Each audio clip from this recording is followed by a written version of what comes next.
বনগাঁ লোকসভা কেন্দ্রে আইএসএফের মনোনীত প্রার্থী দীপক মজুমদারের সমর্থনে স্বরূপনগরে নওশাদ সিদ্দিকীর নির্বাচনী জনসভায় জনজোয়ার। ভালো না লাগলে ভোট দেবেন না, তবে আমার অনুরোধ থাকবে ভাইয়ে ভাইয়ে মারামারি করবেন না। ওরা একই মুদ্রার উল্টো পিঠ। বিজেপি মূল, যেখানে বিজেপি নেই সেখানে তৃণমূল।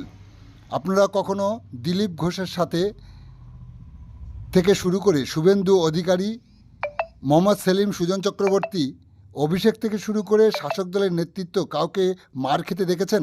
ওরা ভিতরে সব এক, যা মার খাচ্ছেন আপনারা। তাই নিজেদের অধিকার প্রতিষ্ঠার দিন এসেছে। অবশ্যই ভাববেন কে আপনার অধিকার নিয়ে লোকসভায় কথা বলবেন, তাকেই নির্বাচন করুন। বলতে গিয়ে স্বরূপনগরের ডাকবাংলা ফুটবল মাঠে হাজারো জনতার সামনে কি বললেন ভাঙড়ের বিধায়ক তথা পীরজাদা মোহাম্মদ নওশাদ সিদ্দিকী, শোনাবো আপনাদের। পুরুলিয়া থেকে এসে কলকাতা মেডিকেলে ট্রিটমেন্ট করুক। আমরা চাই না ঝাড়গ্রাম থেকে এসে কলকাতা মেডিকেলে ট্রিটমেন্ট করুক। আমরা চাই না মালদা, মুর্শিদাবাদ, দিনাজপুরের কোনো রুগী এসে কলকাতায় ট্রিটমেন্ট করুক।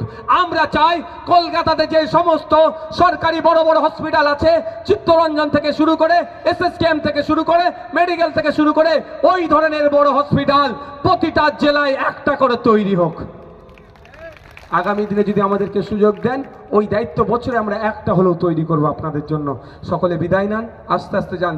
যাওয়ার সময় একটা কথা শুধু বলবো, আচ্ছা আপনারা দেখেছেন এই মমতা ব্যানার্জির সাথে শুভেন্দু অধিকারীর কোনোদিন হাতাহাতি লড়াই হতে? শুভেন্দু অধিকারীর সাথে হাতাহাতি লড়াতে দেখিনি। সুজন চক্রবর্তীর সাথে দিলীপ ঘোষের লড়াই হতে, মোহাম্মদ সেলিমের সাথে ফিরহাদ হাকিমের কারো লড়াই হতে দেখেছেন? অধীর বাবুর সাথে কোনো একটা তৃণমূলের নেতা কারো লড়াই হতে দেখিনি, আর আমরা দেখতেও চাইছি না। কিন্তু আমরা কি দেখেছি এই বনগাঁতে, এই স্বরূপনগরে, এই বকটুয়ে, এই ধামাকালিতে, এই বাসন্তীতে, এই ভাঙড়ে, এই ক্যানিংয়ে কি করতে দেখেছি? যে বুথ স্তরে মারামারি হানাহানিতে জড়িয়ে পড়ছে। আমি প্রত্যেকটা রাজনৈতিক দলের কর্মীদের উদ্দেশ্যে বার্তা দিতে চাই, যদি আপনার দলের নেতারা লড়াইটা মিডিয়ার মাধ্যমে, মাইকের মাধ্যমে করে, তাহলে আপনি হাতাহাতি লড়াই কেন জড়িয়ে পড়ছেন? না, আস্তে আস্তে বিদায় নিচ্ছি, আস্তে আস্তে বিদায় দিতে দিতে শুনতে হবে তো, এটা যাবার সময় এটা শুনতে শুনতে চলে যান। ভালো লাগলে ভোট দেবেন, না ভোট দিলেও জোর জবরদস্তি করবো না। কিন্তু অনুরোধ একটাই, ভোটের জন্য বিভাজনের রাজনীতিতে ফাঁদে পা দেবেন না। ভোটের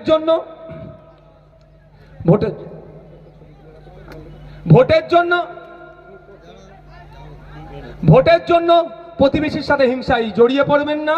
ভোটের জন্য আপনার সাথে যার দীর্ঘদিনের সম্পর্ক সেটা নষ্ট করবেন না। ভোট আসবে যাবে, দিল্লিতে নেতা পাঠাবেন, নেতা বাড়ি ফিরতে হবে, এ কাজ আপনারা করবেন না। তবে পরিশেষে একটা কথা বলি, আমার বামপন্থী বন্ধুরা, আমার কংগ্রেসের বন্ধুরা অনেক মিসগাইড করতে পারে আপনাদেরকে। একটা কথা বলে রাখি ভাই, এটা হ্যাঁ, এর আগে তৃণমূলের কাছ থেকে নিচ্ছিলাম, এখন বিজেপির কাছ থেকে নিচ্ছি। আগামী দিনে কার কার কাছ থেকে নেবো সেটা দেখার বিষয়। তবে একটা কথা, আমি কবে কত টাকা নিয়েছে টাকার ফিগারটা বলতে বলবেন, সংখ্যাটা। যদি সাহস থাকে, এই সিপিএম এর কোনো বন্ধুরা নাকি পাড়ায় পাড়ায় বলছে, সেই সিপিএম এর বন্ধুদের বলুন আলিমউদ্দিন থেকে প্রেস কনফারেন্স করে নওশাদ সিদ্দিকী কার কাছ থেকে কত টাকা নিয়েছে এটা মাইকে আবার বলতে বলুন। দেখবেন আগামী দিনে কোটি আমি টেনে নিয়ে আসবো 5 টাকা ট্রেনের মাধ্যমে। আর একটা কথা, এখান থেকে তো সুকান দিয়ে কি বলে শান্তনু বাবুদের বাড়ি কাছে, যদি দেখেন না, যদি লাইন করতে পারে টাকা, আমি অন ক্যামেরা হচ্ছে, এত ক্যামেরা হচ্ছে, শান্তনু বাবুকে বলুন ভাইজান বলেছে টাকা লাইন কিছু হবে, তবে প্রকাশ চলো আমি ওই গোপনে নেবো না, আমি এই সন্ধ্যার পরে নেবো না, দিনের আলোতে টাকা নেবো আমি, এবার এসে টাকা নেবো। যে লাইন করতে পারবে তার 90% দিয়ে দেবো, 90% তার, আর আমাদের পার্টির জন্য 10%। মানে 100 টাকা যদি শান্তনু বাবুদের কাছ থেকে আনতে পারে, 90 টাকা তাদের হয়ে যাবে, 10 টাকা পার্টির জন্য খরচ করবো। আজ থেকে চলে লেগে যায়। যেই তৃণমূলের বন্ধুরা বলবে, যেই সিপিএম এর বন্ধুরা বলবে, কংগ্রেসের বন্ধুরা বলবে, সবাই শান্তনু বাবুর কাছে যায়। ওরা দাদা ভাই, একটা বিদায়ী এমপি, একটা এমএলএ, ওদের সাথে ভালো হয় যে বিজেপি লাইন থাকতে পারে, কেন্দ্রীয় মিনিস্টারশিপ লাইন কম, বাট তুইও পাবি আমিও পাবো, অর্থাৎ আমরা বলবো 10%, তোরা পাবি 90%। রামপন্থী আজ চলবে না ভাই, বাংলার মানুষ ধরে নিয়েছে। তখন সবাই নয়, যারা ডিসিশন মেকারে আছে তাদের মধ্যে গুটি কয়েক আছে, এই জন্যই তারা জোটটা হতে দিল না। সুতরাং জোট হয়েছে কি হয়েছে দেখার দরকার না, আমায় কি আমার লড়াই আর লড়ে নিতে হবে। সকলে ভালো থাকবেন, সুস্থ থাকবেন। শেষ করার আগে আবারও বলছি, ভোট আসবে যাবে, এই ভোটের জন্য আপনারা নিজেদের মধ্যে মারামারি হানাহানিতে জড়িয়ে পড়বেন না। ক্ষতি হবে কার? আপনাদের। জেলে যাবে কে? আপনারা। মার খাবে কে? আপনারা। আর দিনের শেষে সুকান্ত বাবু, দিলীপ ঘোষ, কুণাল ঘোষ এক জায়গায় বসে কেক খাচ্ছে। ক্ষতি হচ্ছে আপনার। সুজন চক্রবর্তী বামেদের নেতা, পার্থবাবু তৃণমূলের নেতা, দিলীপ ঘোষ বিজেপির নেতা এক জায়গায় বসে এসি রুমে বসে আছে। আর মার খাচ্ছে কারা? বুথের লোকেরা। এটা বন্ধ করতে হবে তো ভাই। আর আমি আসার সময় একটা স্লোগান দিচ্ছিল, আজকের পর থেকে এই স্লোগান আমাদের, আমি অনেকদিন বারণ করে দিচ্ছি, হবে না। বলছে কি লড়াই লড়াই লড়াই চাই, লড়াই করে বাঁচতে চাই। নওশাদ সিদ্দিকী লড়াই করবে মনে হয়? আমি আমার উদাহরণ দিয়ে বলছি, কিন্তু আমি সামনে থেকে লড়াই করা ছিল, আপনারা জানেন আমি সামনে থেকে ছিলাম। আমার ভাইকে মারার আগে আগে আমাকে মারতে হবে। কিন্তু লড়াই লড়াই লড়াই চাই, লড়াই করে বাঁচতে চাই বলছে। সুজন চক্রবর্তী লড়াইয়ের ময়দানে থাকে, সন্ধ্যা হলে টিভির সামনে একটু বসে ভালো ভালো ভাষণ দিয়ে চলে যায়। মোহাম্মদ সেলিম সাহেব লড়াইয়ের ময়দানে থাকে, অধীর বাবু লড়াইয়ের ময়দানে থাকে। ওই সন্ধ্যা হলে পার্টি অফিসে আছে একটা, পিছনে হাত চিহ্ন ছবি দিয়ে প্রেস করে ছেড়ে দেয়। অভিষেক বাবু লড়াইয়ের ময়দানে থাকে। ওরে বাবা, লড়াইয়ের ময়দান তো দূরের কথা, 2000 পুলিশ নিয়ে ঘুরে রাজপথে কোনো লড়াইয়ের ছিটে ফুটে চলে আসে। মমতা ব্যানার্জি লড়াইয়ের ময়দানে আছে, কেউ লড়াইয়ের ময়দানে নেই। লড়াইয়ের ময়দানে কারা? ওই দিনে যারা 300 টাকা ইনকাম করতে গেলে যাদের মাথার ঘাম পায়ে ফেলতে হয়, হাতে কড়া বসে গিয়েছে, পায়ের ফেটে বেরিয়ে যাচ্ছে গরমকালে, শীতকাল তো দূরের কথা, সকালে উঠছে ভ্যান চালাচ্ছে, 300 টাকা ইনকাম করতে গিয়ে যাদের অনেক কষ্ট হচ্ছে, তারা এই করছে, লড়াই করছে। মরছে কারা? তারা। মারছে কারা? তারা। জেল খাটছে কারা? তারা। কবরে কারা যাচ্ছে? তারাই যাচ্ছে। শ্মশানে তারাই যাচ্ছে।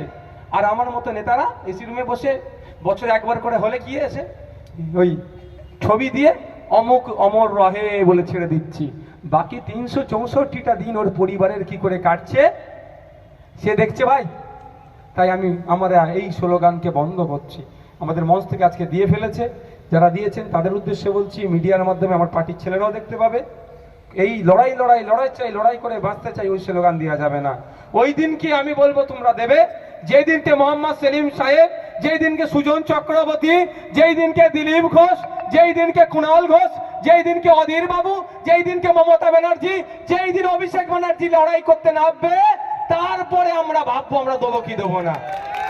75 বছর ধরে আমরা তো লড়াই করলাম, দলিত আদিবাসী পিছিয়ে বর্গের মানুষেরা, নমশূদ্র মতুয়াদেরকে দিয়ে শুধু তো লড়াই লাগিয়ে নিয়ে তোমরা গদিটা দখল করে বসে আছো। এখন নমশূদ্র মতুয়া আদিবাসী থেকে শুরু করে মুসলিম সমাজের মানুষেরা বলছে আর লড়াই নয়, ভোটের সময় আসবে, ভোট দিয়ে চলে আসবো। যদি লড়াই করতে হয়, তোমরা বড় নেতারা এসি রুমে বসে চা খাচ্ছ, তোমরা আগে আসো লড়াইয়ের ময়দানে। 75 বছর আমরা লড়াই করেছি, তোমরা পেছনে হাত দিয়ে দেখেছো। এখন সময় এসেছে তোমরা লড়াই করবে, আমরা পেছনে হাত দিয়ে দাঁড়িয়ে দাঁড়িয়ে দেখবো। এই জন্যই ভাই নওশাদ সিদ্দিকী সাম্প্রদায়িক, নওশাদ সিদ্দিকী মুসলমানদের দল। আরে হিন্দু সমাজের পূর্বপুরুষেরা দেবদেবীর নামে, মন্দিরের নামে সম্পত্তি উৎসর্গ করে গিয়েছিল। যারা দেখভাল করে তাদেরকে সেবায়েত বলে। এই সম্পত্তি বিক্রি করা যায় না, হস্তান্তরযোগ্য নয়, এই সম্পত্তি হস্তান্তরযোগ্য নয়। এই মমতা ব্যানার্জির আমলে, এই মমতা ব্যানার্জির নিজের দপ্তর, আমার উপরে কেন রাগ জানেন মমতা ব্যানার্জি দলের লোকেদের? এই মমতা ব্যানার্জি দলের যেভাবে চুরি করছে আমি ধরিয়ে দিচ্ছি বলে। আর যদি বলতাম আমাকে মারলাম আমি চুপ করে যাবো, নওশাদের মতো ভালো ছেলে পৃথিবীতে দুটো পাওয়া যাবে না, ও তুলনাটা দূরের কথা, চূড়াই মিলবে না, তখন বলতে নেই। মমতা ব্যানার্জির নিজের দল, নিজের দপ্তর, ভূমি ও ভূমি সংস্কার দপ্তর, সেই দপ্তরের চুরির মাধ্যমে আমার হিন্দু সমাজের পূর্বপুরুষেরা দেবদেবীর নামে যে সম্পত্তি উৎসর্গ করে গিয়েছিল, অর্থাৎ দেবত্ব সম্পত্তির বিক্রি হয়ে যাচ্ছে, ওর প্রতিবাদ করছি আমরা বলছি আমরা এখন ফিরাতে হবে। যদি না ফিরাই, আগামী দিনে যেই বিএলআরওর মাধ্যমে হয়েছে আর যে বেটা করেছে সেই বেটাদেরকে বিএলআরওকে জেলে রাখবো, ওই সম্পত্তিকে আবার মন্দিরের নামে ফিরিয়ে দেব। সেই জন্যই আমরা আবার ওই জন্য আমাদেরকে তখন কি করছে, ভয় পাচ্ছে এ মুসলমানদের দল। নওশাদ সিদ্দিকীর মাথায় টুপি, মুখে দাঁড়ি, এই ওর কাছে যাচ্ছি না। আমি যখন যাচ্ছি আনিসের বাড়িতে, আনিসকে কেন হত্যা করা হলো তার হত্যার বিচার চাইছি। ওয়াকাফ প্রপার্টি মুসলিম সমাজের পূর্বপুরুষেরা ধর্মের জন্য, মাদ্রাসার জন্য, মসজিদের জন্য উৎসর্গ করে গিয়েছিল। এটা তো দীর্ঘদিন ধরে চুরি হচ্ছে। বিগত সরকারের আমলেও লুট হয়েছে, কংগ্রেসের পিরিয়ডে হচ্ছে, 34 বছর বামেদের পিরিয়ডে হচ্ছে, ইভেন কিন্তু তাকে ছাপিয়ে গেছে এই 13 বছরের তৃণমূল। সব লুট করে নিচ্ছে, ওটাও কিন্তু হস্তান্তরযোগ্য নয়। যখনই বলছে এই সম্পত্তি উদ্ধার করতে হবে, তখনই নওশাদ সিদ্দিকী বিজেপির কাছ থেকে টাকা খেয়েছে। যাবো কোথায় ভাই? আমার হিন্দু মায়ের বাপের অধিকারের কথা বললে মুসলমানদের দল, আমার মুসলিম ভাইয়ের অধিকারের কথা বললে বিজেপির দালাল। তবে একটা কথা, যে যাই বলুক আমার কোনো দেখার দরকার নাই। লড়াইটা মানুষের অধিকারের জন্য এসেছি, অধিকারের লড়াই এসেছি। 42 দিন জেল খাটিয়েছে, অধিকারের লড়াই লড়ে যাব। 42-এর জায়গায় 420 দিন জেল খাটালে আমি জেল খাটতে প্রস্তুত আছি, কিন্তু ওদের কাছে আমি মাথা নত করব না। আপনারা আমাদের সাথ দিলে লড়াইটা আর বেশি হবে। সকলে ভালো থাকবেন, সুস্থ থাকবেন, ধন্যবাদ। আমি আর একটা প্রোগ্রামে যাব।